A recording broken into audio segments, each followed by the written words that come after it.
Good morning all of you. जैसा कि हम पढ़ रहे थे द 7 एजेस ऑफ मैन, इसके अंदर हमने 2 स्टैंजाज कंप्लीट कर लिए थे और 2 स्टैंजा के साथ मैंने कल एक क्वेश्चन भी आपको करवाया था। तो उस क्वेश्चन के बाद एक क्वेश्चन और बन सकता है। इसमें क्वेश्चन क्या है? वो क्वेश्चन कुछ इस प्रकार है, pick out similes from this stanza. Pick out similes from this stanza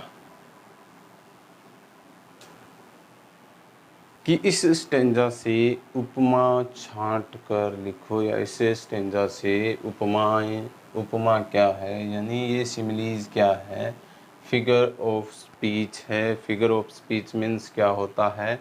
अलंकार। जैसे हिंदी में अलंकार होते हैं वैसे ही इंग्लिश में भी क्या होते हैं? अलंकार होते हैं, जिसको फिगर ऑफ स्पीच बोलते हैं। अब सबसे पहले हम इस क्वेश्चन का आंसर लिखेंगे, ठीक है? उसके बाद मैं आपको सिमिलीज बताऊंगा, सिमिलीज क्या है। तो सबसे पहले हम इस क्वेश्चन का आंसर देखेंगे। तो हमारे इसमें वर्ड आया था like snail, SNAIL, snail is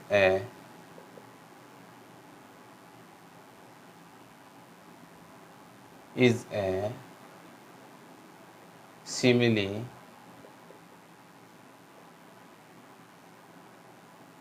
of this stanza। कि लाइक ए स्नेल, देखिए लाइक ए स्नेल, लाइक यानी की तरह है, स्नेल यानी घोंगे की तरह है। मतलब आपको कुछ समझ में आ रहा होगा मेरे ख्याल से। सिमिलीज, उपमा हिंदी में अगर हम देखेंगे, उपमा अलंकार में क्या होता है? उपमा अलंकार के अंदर ये होता है किसी दो वस्तुओं की आपस में तुलना की जाए, तुलनात्मक स्थिति प्रकट की जाए, जिसके अंदर हम क्या करते हैं? की तरह है, यानी कि वह दूसरी किसी वस्तु की तरह दिखाई देता हो, या भी उस दूसरी वस्तु के साथ उसकी तुलना की जाए। जैसे उसका चेहरा चंद्रमा के समान सुशोभित है, या चंद्रमा के समान चमकने वाला है। उसी प्रकार इंग्लिश के अंदर किसी दो वस्तुओं के बीच जो तुलना की जाती है एक विशेष तरीके से, यानी उसके अंदर जब हम इंग्लिश में सिमिलीज का प्रयोग करेंगे तो दो वर्ड आते हैं। एक तो आता है लाइक और दूसरा आता है एज, ठीक है? लाइक और एज वर्ड का यूज करके जो सेंटेंस बनाए जाते हैं वो सिमिलीज होते हैं, ठीक है? अब मैं आपको थोड़ा सा सिमिलीज का डेफिनेशन बता देता हूँ, काम आने वाली चीज़ है। क्वेश्चन इसमें पूरा पूछ भी सकते हैं, पूरी पोएम में देश से पूछ लेंगे कि बताइए भाई, pick out similes from this poem, या from the poem the 7 ages of man, की 7 एजेस ऑफ मैन से पिक आउट यानी क्या उठाना है? सिमिलीज उठानी है। तो सिमिलीज की डेफिनेशन मैं आपको बताऊंगा कि सिमिलीज की डेफिनेशन इंग्लिश में क्या होती है। ए वर्ड और फ्रेज, ए वर्ड और a word or phrase, a word or phrase that compares something, that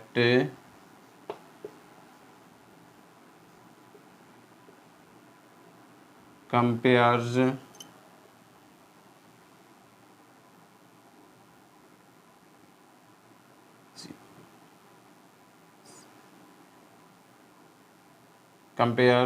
something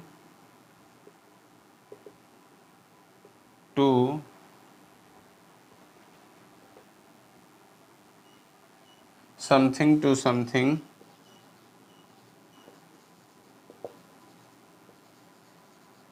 क्या होता है? ए वर्ड और फ्रेज दैट, ए वर्ड और फ्रेज, ऑफ नहीं हुआ यहाँ पे, और ए वर्ड और phrase that compares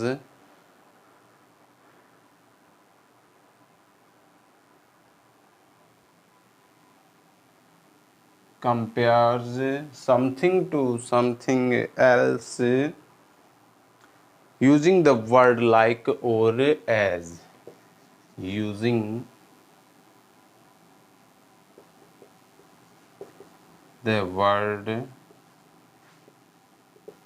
like or as, like और as क्या बताया है? a word or a phrase that compares, a word or phrase that compares something to something else using the word like or as, कि एक शब्द या वाक्यांश, एक शब्द या वाक्यांश जो किसी एक वस्तु से दूसरी वस्तु की तुलना करता हो, कंपेयर यानी तुलना करता हो, यूजिंग द वर्ड शब्दों का प्रयोग करके, यूजिंग द वर्ड शब्दों का प्रयोग करके, कौन से शब्दों का? लाइक और एज, लाइक और एज वर्ड का यूज करके जब किसी एक वस्तु से दूसरी वस्तु के साथ तुलना की जाती है, तुलनात्मक स्थिति होती है, कंपैरिजन होता है, वहाँ पर सिमिलीज वर्ड यूज होते हैं, ये सिमिलीज कहलाते हैं। फॉर एग्जाम्पल हम देखेंगे, फॉर एग्जाम्पल like snail,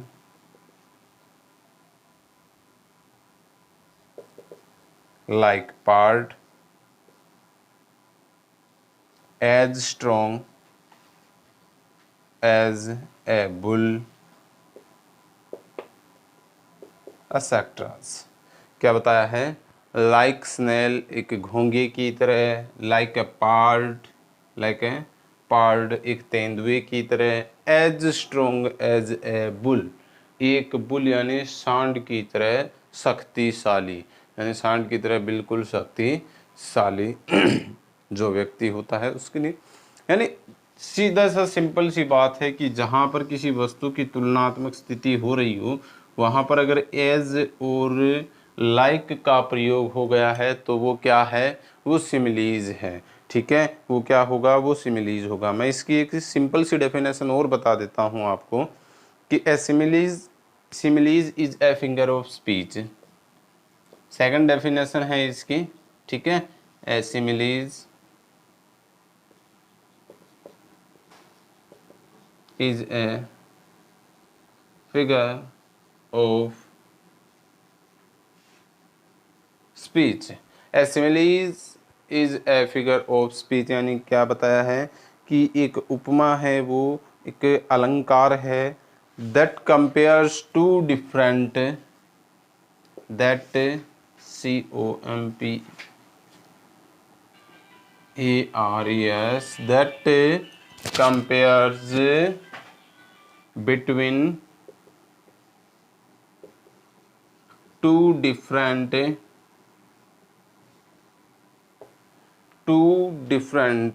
क्या होता है? A simile is a figure of speech that compares between two different things in an things in an interesting way, an interesting way। क्या बताया है? A simile is a figure of speech that compares between two different things in an interesting ways। कि एक उपमा है, वो क्या है? अलंकार है, जो कि दो अलग अलग वस्तुओं यानी भिन्न भिन्न वस्तुओं के अंदर क्या करता है? तुलना करता है, इन एन इंटरेस्टिंग वे, एक रुचिकर तरीके से। इट इज ए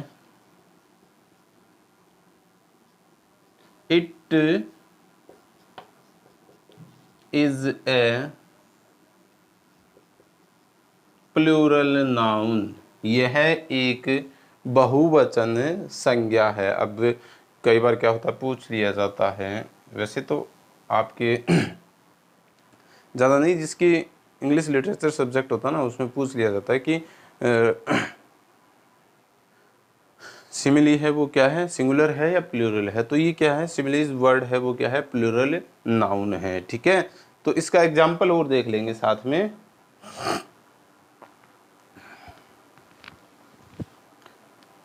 इसका एग्जाम्पल देखेंगे। नीचे वाला डेफिनेशन लिखा है, साथ में एक दो एग्जाम्पल और देख लेते हैं। मैं किसी चीज़ की आपको एक थोड़ा सा तुलनात्मक स्थिति बता रहा हूँ, ठीक है ना। एन एग्जाम्पल, जैसे क्या है, she is N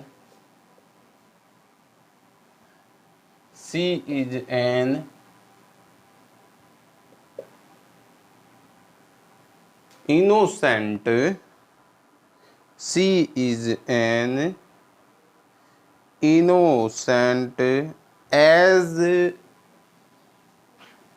an angel, she is an innocent as an angel, कि वह इतनी इनोसेंट यानी क्या है, मासूम है जितनी की एक परी होती है। ठीक है, ये तो आपको पता चल गया, इसमें एज वर्ड का यूज हो रहा है।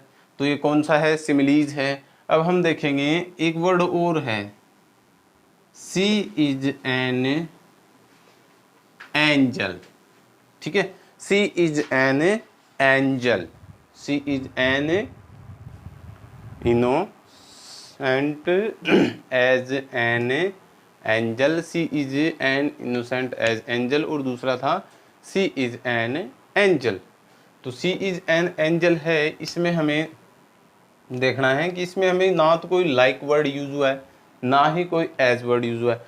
तो ये क्या है, डेफिनेशन, हिंदी ट्रांसलेशन देखेंगे तो ऊपर वाले का क्या ट्रांसलेशन है कि वह एक एंजल यानी परी के समान क्या है, मासूम है। और दूसरा क्या है, वह एक परी है यानी उसको एक परी की तरह बताया है। तो यहाँ पर जो वर्ड यूज हुआ है, ये जो सेंटेंस है, ये मेटाफोर का है। ये क्या है, मेटाफोर का यानी रूपक अलंकार है। और ऊपर वाला जो था क्या था, वो सिमिलीज यानी उपमा अलंकार था।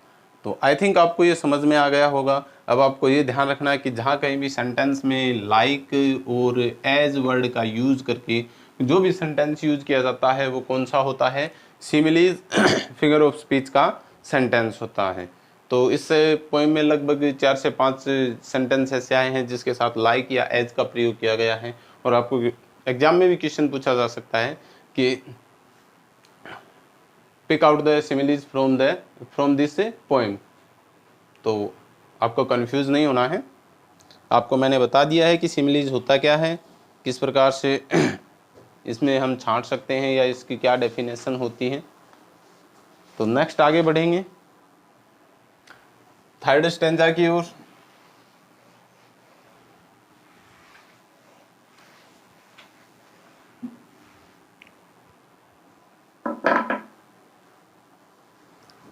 थर्ड स्टेंजा में इसमें हमें क्या बताया है, and then the lover. Stanza third क्या है,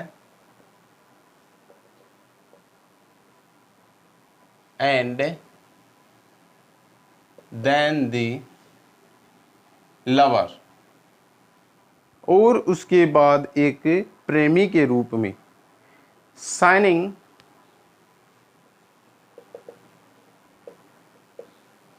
shining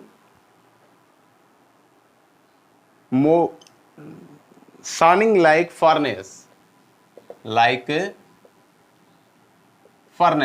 देखिए अभी जो मैंने आपको बताया था, क्या बताया था, सिमिलीज, जिसमें क्या बताया था मैंने कि लाइक और एज का यूज करके जो भी सेंटेंस बनते हैं वो क्या होते हैं, सिमिलीज सेंटेंस होते हैं, उपमा अलंकार के पार्ट होते हैं। तो यहाँ पर भी देखिए लाइक फर्नेस आया है कि एक भट्टी की तरह, with a boyful blood, with a boyful blood, with a boyful blood,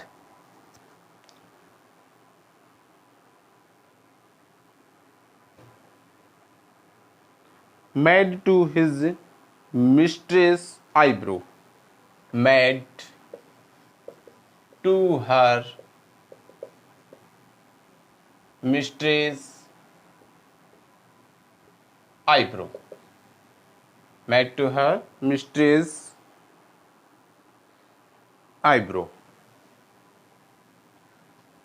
क्या बताया, देखिए छोटा सा एक स्टेंजा है अपना कि एंड देन द लवर, और उसके बाद एक प्रेमी के रूप में उसे दर्शाया जाता है शाइनिंग लाइक फर्नेस, जो कि एक भट्टी की तरह आहें भरता रहता है या धोखने की तरह आहें भरता है। विद ए बॉयफुल ब्लड, विरह गीतों के साथ। Made to her mistress eyebrows, जो कि उसके प्रियतमा की आईब्रो यानी आंखों की जो बोहें होती है उसकी तारीफ में या उसको ध्यान में रखते हुए जिन विरह गीतों की रचना की जाती है वो गाता रहता है। तो आपको इसका हिंदी ट्रांसलेशन समझ में आया होगा, थोड़ा सा इसका एक्सप्लेनेशन देख लेते हैं।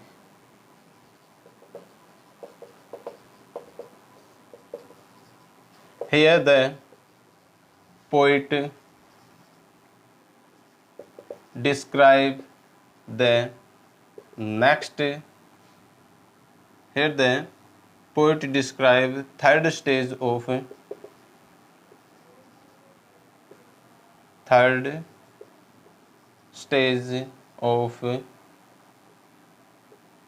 Human life.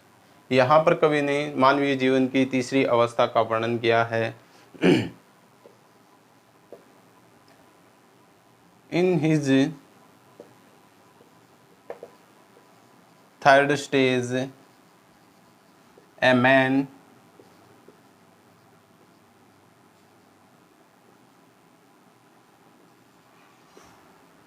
Sovan a lover, अपनी तीसरी अवस्था, जीवन की तीसरी अवस्था में एक व्यक्ति है वो प्रेमी के रूप में दर्शाया गया है।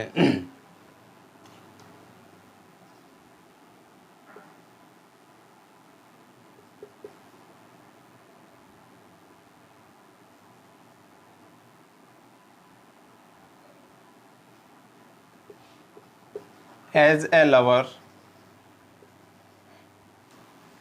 he always in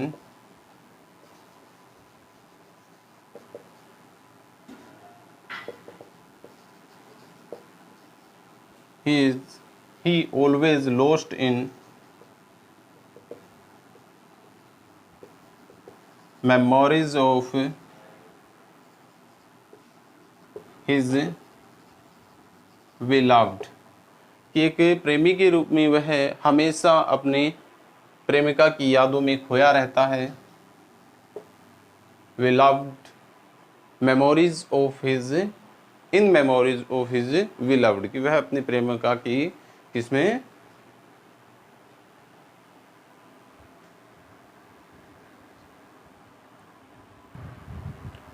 तो क्या बताया यहाँ पे है, the poet describe third stage of human life. In his third stage a man shown a lover, as a lover he always lost in memories of his beloved, कि वह हमेशा अपनी प्रियतमा की यादों में खोया रहता है। And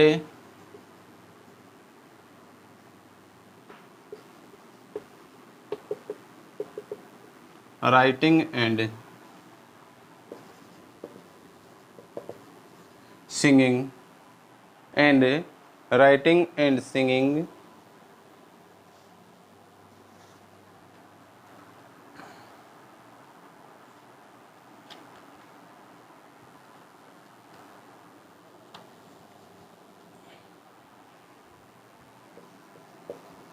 unhappily bloods for the praise of his beloved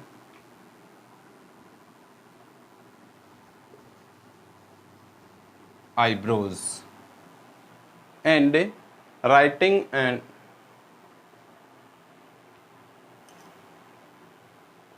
and writing and signing singing unhappily blood, और वह लिखता है और गाता रहता है अनहैप्पीली ब्लड यानी नाखुश करने वाला या दुखद गीतों को, for the praise of his beloved eyebrows, वह अपनी प्रियतमा की बाहों की तारीफ में, बाहों को देखकर यह तारीफ के रूप में वह क्या करता है, जो दुखद गीत है उसको गाता और लिखता रहता है।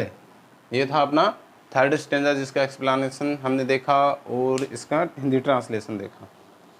आई थिंक आप लोगों को समझ में आया होगा। एक आध क्वेश्चन अगर इसका बन रहा है तो वो देख लेंगे। Who sighing like a furnace, question बना है अपना who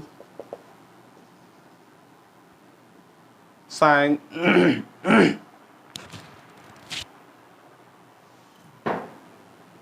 sighing like a furnace, who sighing like a furnace, तो आप लिख सकते हो a lover sighing like a furnace. यहाँ पूछा है कि कौन है वो एक भट्टी की तरह ओहें भरता रहता है, तो कौन भरता है, ए लवर, एक प्रेमी है।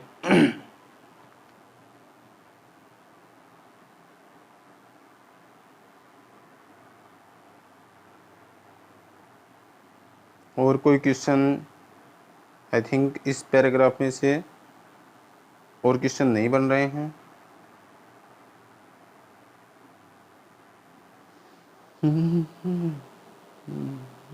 Describe how those are represented.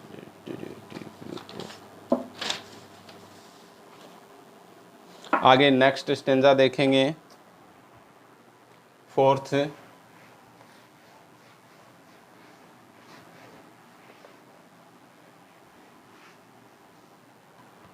Stanza fourth में चलेंगे।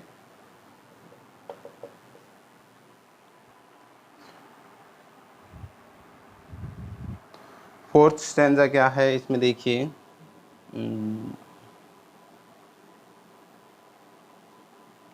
Then a soldier,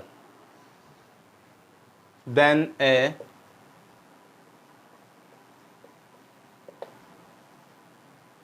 soldier,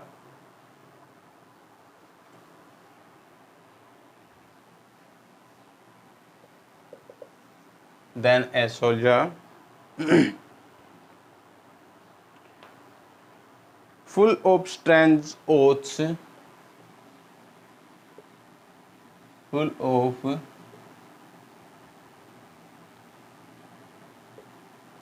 strange oaths, full of strange oaths, and beard like a pard, and beard like a pard, and beard like a pard,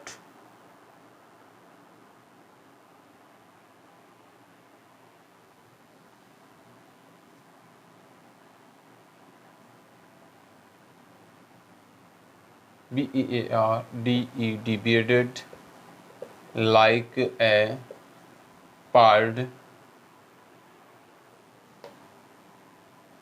and bearded like a pard,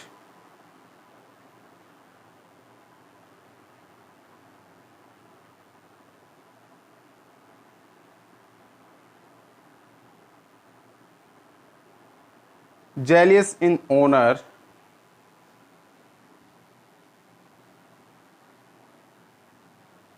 jealous in honor,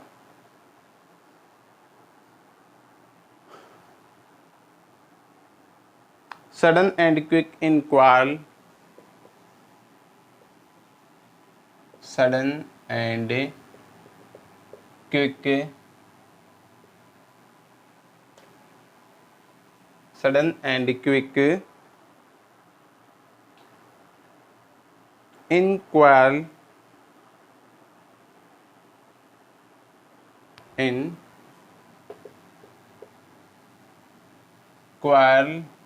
seeking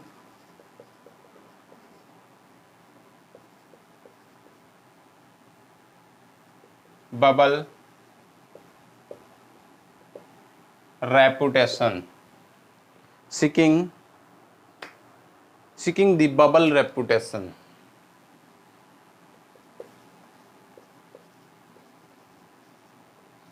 bubble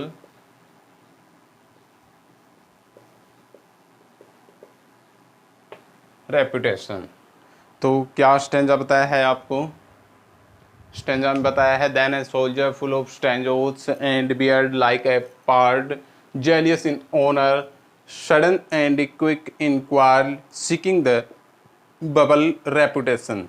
कि तब या उसके बाद वह एक सैनिक के रूप में दर्शाया जाता है, फुल ऑफ स्ट्रेंजोस, जो कि पूर्ण रूप से अजीबोगरीब कस्मों सौगंधों से भरा होता है, एंड बियर्ड लाइक ए पार्ड, और एक तेंदुए के समान दाढ़ी को रखता है, जेलियस इन ऑनर, अपने सम्मान के प्रति क्या होता है? घृणित होता है, सडन एंड क्विक इंक्वायर, शीघ्र और जल्दी ही लोगों से झगड़ने के लिए तैयार रहता है, seeking the bubble reputation, seeking the bubble reputation, यानी अपने क्षण भंगुर, यानी छोटे से क्षण भंगुर, या जैसे हम बोलते हैं बुलबुले के समान, किसको पाने के लिए? अपने सम्मान को पाने के लिए। Even in the cannon's mouth, एक और लाइन है इसमें, even in the CANNS cannon's MOUTH mouth, even in the cannon's mouth. Cannon का मतलब क्या होता है? कैनन का मतलब वैसे तो होता है विस्फोटक पदार्थ को कि दूर तक फेंकने वाली या दूर तक दागने वाली जो चीज़ होती है, जैसे तोप होती है, उसको कैनन बोलते हैं। यानी कैनन्स माउथ यानी तोप के मुंह में जाना, यानी मौत के मुंह में या खतरे में जाना। यद्यपि वह हमेशा किस में रहता है? मौत के मुंह में रहता है या खतरे के सामने खड़ा रहता है। तो यहाँ पर पॉइंट क्या बता रहा है हमें कि इसके बाद जो लाइफ की फोर्थ जो स्टेज है, चौथी अवस्था है, उसके अंदर वह एक किसके रूप में? सैनिक के रूप में दर्शाया जाता है, जो कि पूर्ण रूप से सौगंधों और कस्मों से भरा रहता है, एंड बियर्ड लाइक ए पार्ड, और वह उसके पार्ड यानी तेंदुए के समान दाढ़ी होती है, जेलियस इन ऑनर, अपने सम्मान के प्रति वो क्या होता है? घृणित होता है, sudden and quick inquire, sudden and quick inquire, seeking the bubble reputation, यानी अपने क्षण भंगुर या बुलबुले के समान आत्म सम्मान को पाने के लिए वह लड़ने और झगड़ने को हर समय तैयार रहता है, इवन इन द कैनन से माउथ, यद्यपि वह मौत के मुंह में रहता है, एनी टाइम वह मौत के मुंह में रहता है। आई थिंक आज के लिए इतना काफ़ी होगा। कल इसका हम एक्सप्लेनेशन और क्वेश्चन जो भी बनते हैं इसके, वो क्वेश्चन देख लेंगे। तब तक के लिए आप सभी को गुड बाय, पढ़ते रहिए।